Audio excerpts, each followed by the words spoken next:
Queridos companheiros, boa noite. Meu nome é Rita Martins e eu faço parte do Centro Espírita Fraternal Teresa d'Ávila e hoje nós vamos dar continuidade ao estudo do Evangelho segundo o Espiritismo, capítulo 12, Amai os vossos inimigos, no item 15, onde Agostinho assina esse item.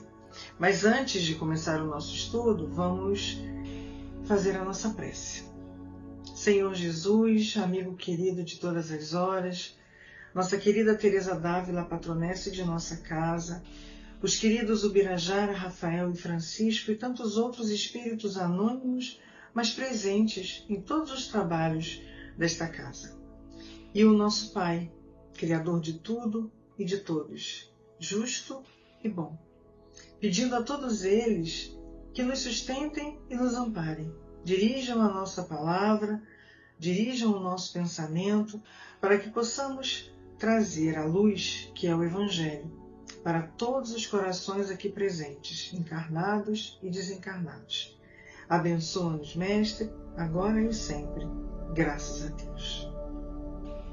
O nosso querido Agostinho, no início do item 15, ele nos fala da felicidade terrena, porque ele faz alusão ao homem do mundo. E ele também nos diz que esse homem se sente facilmente ofendido por insignificantes situações, insignificantes palavras, colocando a sua própria vida e a vida do outro em risco, porque quando ele se sente ofendido, sente a sua honra manchada, ele pede um confronto, um duelo, para que possa ser resolvida essa situação. Ao ler o início desse texto, uma pergunta se fez na nossa mente. E nós vamos dividi-la com vocês porque é super importante. Qual o valor que atribuímos à nossa personalidade? É uma pergunta interessante e que na maioria das vezes nós não pensamos nem refletimos sobre ela, mas nós agimos de acordo com esse conceito, com essa ideia que nós fazemos de nós mesmos. E nós vamos trazer um trecho do Evangelho segundo o Espiritismo, só que no seu capítulo 9, item 9, e quem assina é um espírito protetor. E ele nos dá a possibilidade de uma resposta a essa pergunta que nós fizemos agora. Ele nos diz assim: o orgulho faz com que a criatura se julgue superior ao que é realmente, e não suporte passar por uma comparação que possa rebaixá-la. Faz também com que se considere de tal forma acima dos seus semelhantes, seja em aptidões, seja em posição social, seja em vantagens pessoais, que o menor paralelo a irrita e a fere. E aí nós fazemos outra pergunta. Nós nos encaixamos nesse contexto?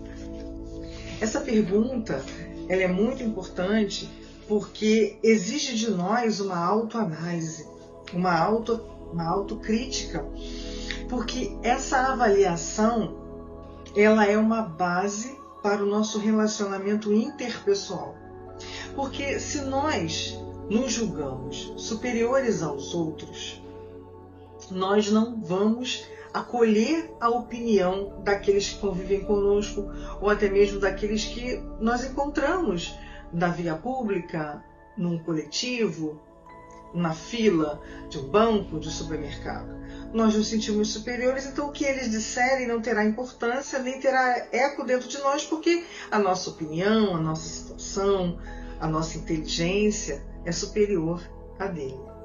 E se nós não acolhemos a opinião dos outros, também não nos daremos a oportunidade de aprender com eles. Porque, como nos diz uma amiga, todos nós ensinamos e todos nós aprendemos. Porque cada um de nós traz experiências particulares, vivências muito individuais, e que nessa vivência nós podemos dividir com o outro e ensinar alguma coisa ao outro. Dizer para o outro: olha, eu fiz assim e deu certo. Eu fiz assim e não deu certo. Então, nós ajudamos uns aos outros nessa convivência. E essa questão de nos acharmos superiores ao outro também nos traz um grande prejuízo, porque nós achamos que não precisamos de ninguém. E, na verdade, nós somos todos interdependentes. Nós vamos lembrar de alguns anos atrás que nós tivemos a greve dos caminhoneiros e que faltou alimento nas prateleiras, principalmente legumes e frutas. As feiras ficaram vazias, né? Os hortifrutis também. E muitos companheiros que batiam no peito e diziam: eu não preciso de ninguém, eu tenho dinheiro, eu posso comprar. Eles não se alimentavam de dinheiro. E nesse momento o dinheiro estava parado, sem a possibilidade de comprar o produto que o alimentava. Uma outra situação na greve dos caminhoneiros foi a fila dos postos de gasolina, em que aqueles companheiros que tinham dinheiro para botar a gasolina, não podiam botar gasolina porque não tinha, mas também não podiam colocar o dinheiro dentro do motor do carro, porque o dinheiro não faz o carro funcionar. Então, são essas situações, como a própria pandemia, que tem muito pouco tempo que nós nos distanciamos dela, ficamos 3 anos praticamente nessa situação, mais dentro de casa, com tantos cuidados, com tantas preocupações, e precisamos uns dos outros.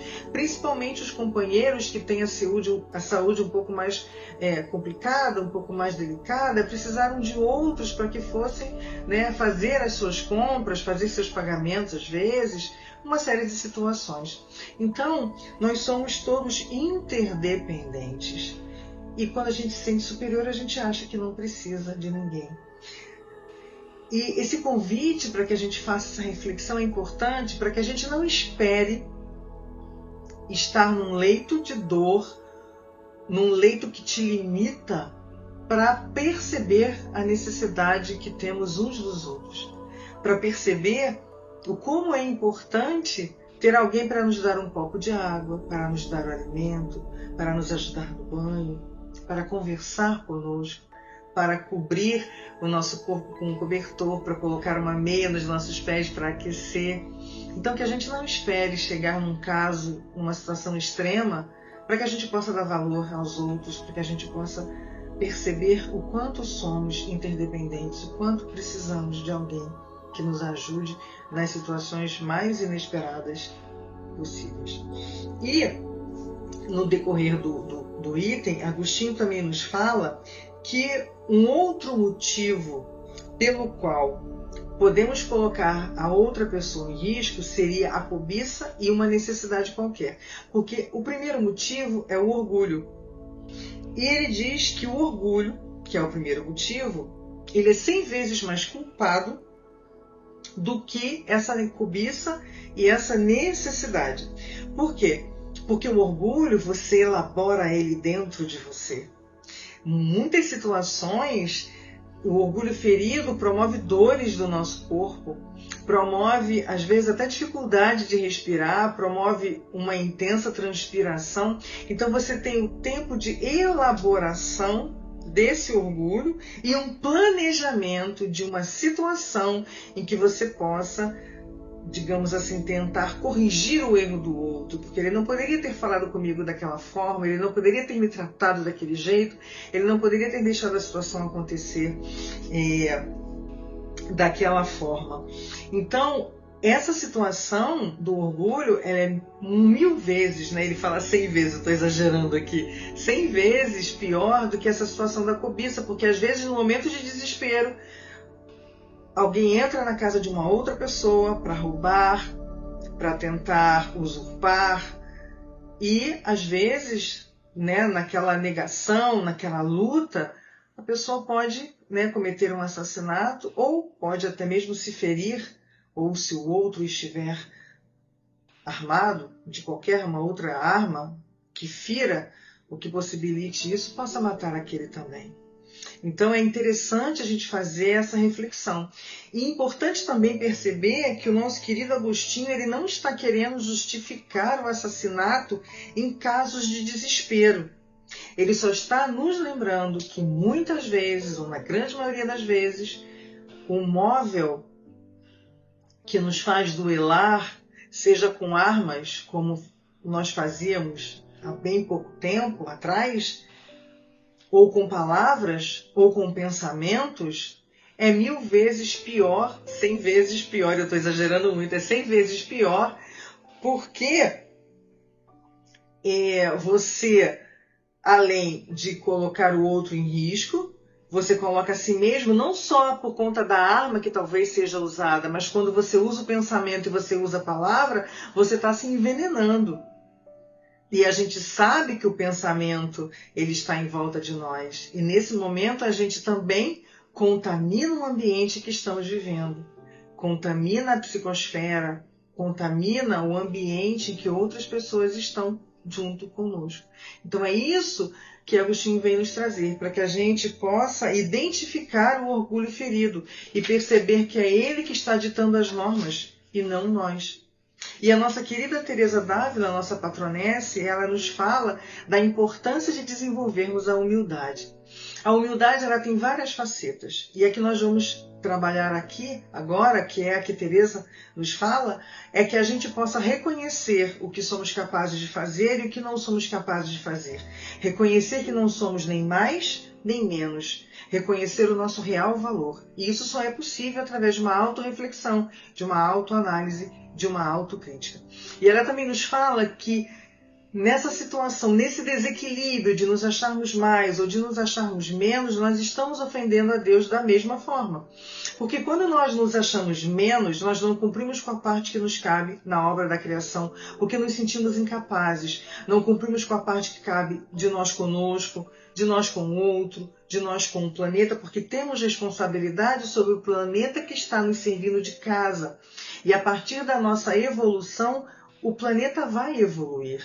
E a parte que nos cabe em relação a Deus, porque nós temos compromisso com Ele, pois Ele nos deu a vida. Ele criou situações inúmeras para que pudéssemos evoluir, crescer e trabalhar. E quando nos sentimos mais, a gente desvaloriza a sociedade na qual fomos inseridos, desvalorizamos a família que fomos inseridos, desvalorizamos aquelas pessoas com as quais estamos partilhando situações, lutas, reaprendendo a andar, reaprendendo a viver, reaprendendo a amar, ressignificando várias situações. Então, precisamos prestar atenção. E Teresa nos fala isso quando ela nos diz que precisamos desenvolver a humildade. E nós não podemos desprezar a oportunidade que Deus nos deu, principalmente daqueles que estão ao nosso lado, principalmente aqueles que estão caminhando conosco. É uma vida tão importante quanto a nossa. Nós não percebemos o trabalho da espiritualidade para reunir aquele grupo de pessoas, seja na nossa família, seja na casa espírita, seja no trabalho material, seja às vezes na via pública, porque às vezes encontramos e vivemos situações inusitadas na via pública, no coletivo. Então que a gente não despreze esse cuidado, esse amor que os Espíritos, em nome de Jesus e em nome de Deus, organizaram para que pudéssemos estar vivendo essas relações. E nós vamos terminar com duas frases de Emmanuel. Ele fala e ele cita uma fala do evangelista João. E Emmanuel nos diz assim: o próximo é a nossa ponte de ligação a Deus. E ele continua: se buscas o Pai, ajuda o teu irmão, amparando-nos reciprocamente. Porque, segundo a palavra iluminada do evangelista, aí entra a palavra de João, se alguém diz eu amo a Deus e aborrece o semelhante, é mentiroso, pois quem não ama o companheiro com quem conhece, com quem convive, como pode amar a Deus a quem ainda não conhece? Então, queridos companheiros, nós nos despedimos, agradecendo a oportunidade da divulgação da doutrina espírita, da divulgação do Evangelho, e desejamos a todos paz, paz aos corações. E vamos terminar com a nossa prece. Senhor Jesus, muito agradecidos estamos pela oportunidade bendita do estudo, pela oportunidade bendita, Senhor, de entrar em contato com esses espíritos que deixaram esses ensinamentos, nos informando a melhor forma de seguir, nos ajudando a fazer as melhores escolhas. Envolva, Senhor Jesus, a todos nós que aqui estamos, encarnados e desencarnados, e que comecemos, Senhor, a semana na certeza do Teu amor que envolve a todos. Abençoa-nos, Mestre, agora e sempre, graças a Deus. Muita paz, queridos corações, muita paz.